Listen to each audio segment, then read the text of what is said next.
Welcome to Vet Review. In this video, I am going to give a quick review of tibia of ox. So tibia, also known as shin bone, extends obliquely downward and backward from stifle joint proximally and hog joint distally. It has a shaft and two extremity. The shaft is expanded and prismatic proximally and narrow and a little bit flat distally. This is the lateral surface, medial surface, and the posterior surface.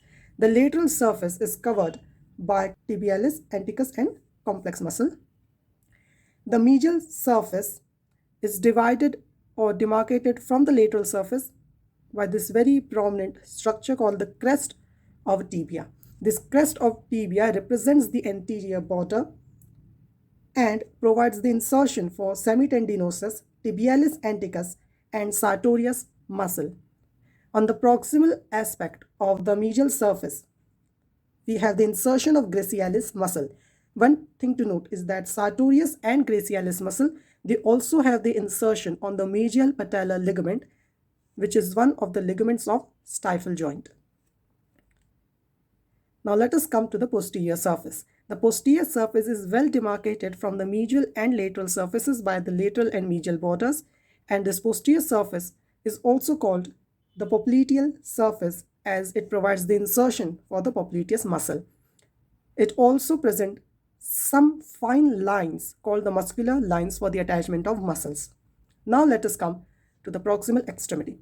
The proximal extremity has a tuberosity called tibial tuberosity, tibial spine, also called the intercondylar crest, two condyles, medial condyle and the lateral condyle, facet for the articulation with fibula, sulcus muscularis, and popliteal notch.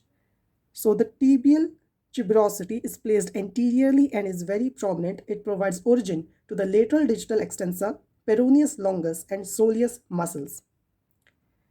Just above this, we have the tibial spine, and it articulates with the intercondylar fossa of the femur bone. Let me show you here. Okay, so this is the intercondylar fossa, and this spine will articulate like this. Now one thing to note is that the tibial crest or the tibial spine, this is tibial crest, this is tibial spine. So the tibial spine is bifid. You can see it has two projections, and out of these the medial projection is much more prominent and higher. Okay, it extends a little bit higher as compared to the lateral, and I hope you can see it. Okay, now we have the two condyles, and the articular surfaces of these condyles are flat. Okay, and they articulate with the condyles of the femur to form the stifle joint, and in between them we have two cartilaginous plates called the menisci. Okay, so we have medial meniscus and lateral meniscus which rest on these flat surfaces of the condyles of tibia. Okay, now the lateral condyle has a facet. Okay, just below it we have a facet for the articulation with fibula. In case of ox, fibula is a very small, ill-developed triangular bone which is fused here. Okay, now we have two more structures. The sulcus muscularis, also called the extensor groove, it provides passage for the extensor muscles, and it divides the lateral condyle from the tibial tuberosity. Posteriorly, the lateral and medial condyles are divided by this structure, this notch called the popliteal notch, and it provides passage for the popliteal muscle, and then it will insert to the posterior surface here.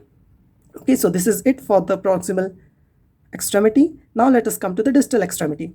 As you can see, the distal extremity has two grooves or facets for articulation with the proximal row of tarsals.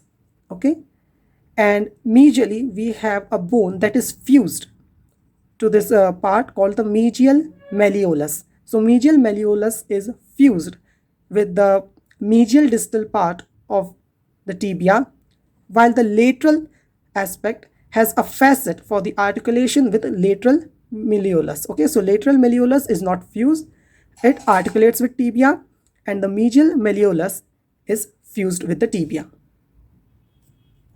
Okay, so we have fused medial malleolus and lateral malleolus that will articulate here. One thing to note is that the facets for the tarsals, they are sagittal. Okay, in case of ox they are sagittal. It is not very sagittal here, they are a little bit oblique in this model, but it is wrong, they should be sagittal.